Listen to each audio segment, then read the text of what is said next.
Bonjour à tous, bienvenue dans ce nouveau crash test. Aujourd'hui je vais essayer de réaliser une tarte Oreo sans cuisson, vue chez mes amis de TasteMade. Je l'avais d'ailleurs partagé il y a quelques semaines sur Twitter. Et là, comme c'est mon anniversaire, je me suis dit que c'était l'occasion. Je vous propose donc qu'on commence tout de suite. En ce qui concerne les ingrédients, nous aurons besoin de beurre, chocolat noir, crème légère, d'un moule et bien évidemment d'Oreo. Comme d'habitude, tous les détails et les dosages sont dans la barre d'informations. La première étape consiste à broyer et mixer nos Oreos afin d'obtenir une pâte que nous pourrons utiliser par la suite. Alors, comment ça se referme? Parfait. D'accord, c'est la première fois que j'utilise un blender, je tiens à vous le préciser. Donc là, par contre, c'est parti. J'ai peur d'appuyer. Ah! Ça ressort! C'est une blague? On va mettre la main, là. Bon, je pense pas que je pourrais faire mieux. On va transférer tout ça dans le bol. Ouh. Et on met ça ici.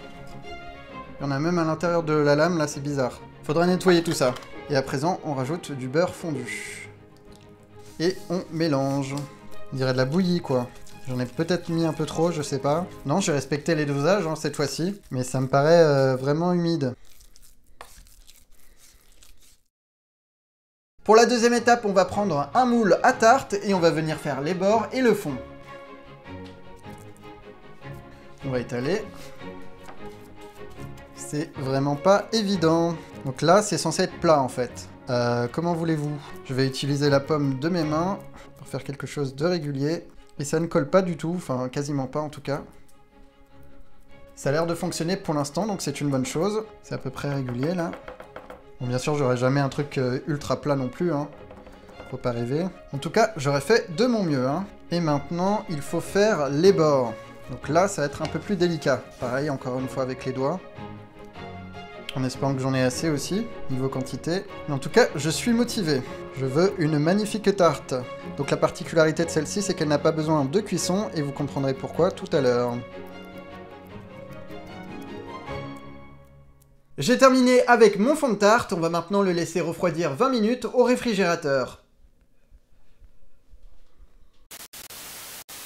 Et pendant ce temps-là, nous allons faire fondre notre chocolat. Donc ça représente quand même 2 tablettes entières. Oh! Ok, elle était déjà cassée. On peut d'ores et déjà allumer. Parfait. Et on va rajouter 150 ml de crème liquide. On est bon, il ne reste plus qu'à verser. Dans la recette originale, ils le font au micro-ondes, mais personnellement, je ne suis pas très fan, donc on va le faire dans la casserole. Ça commence d'ores et déjà à fondre. Et ça, c'est cool. Mon chocolat est maintenant prêt, je vais aller chercher ma tarte et on pourra avancer. Ça m'a l'air vraiment pas mal. Me revoilà, la différence est vraiment flagrante, c'est bien dur, donc on va pouvoir remplir notre tarte. Pour cela, rien de plus simple, il suffit de verser notre chocolat à l'intérieur. Évitez d'en mettre trop non plus. J'espère que j'en aurai assez niveau quantité. Ouais, ça devrait faire l'affaire. Mais c'est parfait tout ça. Ça me semble vraiment pas mal. On va mettre ça de côté. Et maintenant, on prend quelques Oreos. Je n'arrive pas à les ouvrir, tout va bien.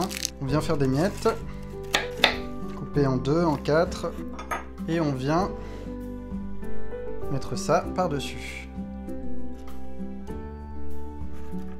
On va en mettre un entier au centre, et des petits morceaux tout autour.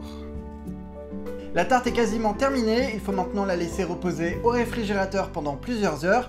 C'est ce que je vais faire, et je vous retrouve après pour le bilan. C'est l'heure du bilan, jusqu'à présent tout se passait bien.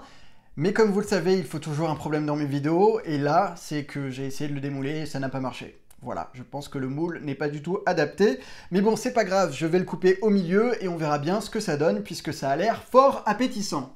Ça croustille et tout. Oh mon dieu, ça donne envie, ça donne envie. Je les découpe n'importe comment, vous m'excuserez, mais l'important c'est le résultat.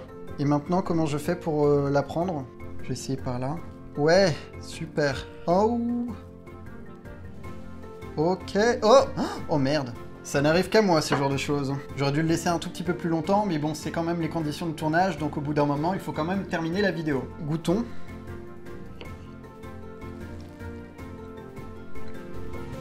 Oh là là, c'est délicieux. C'est un truc de ouf. Je vais tout manger, hein. Enfin, pas toute la tarte non plus, je vais partager, rassurez-vous. Joyeux anniversaire à moi-même. Oh, j'ai oublié de mettre les bougies. Non, c'est pas grave. Comme dirait Charles de Fast Good Cuisine, c'est une tuerie. Vous l'aurez donc compris, je ne peux que valider cette recette. Si vous avez apprécié cette vidéo, je vous invite vivement à mettre un pouce en l'air. Vous pouvez également vous abonner en cliquant juste ici ou aller voir mes autres contenus. Quant à moi, je vous dis à très bientôt. Au revoir.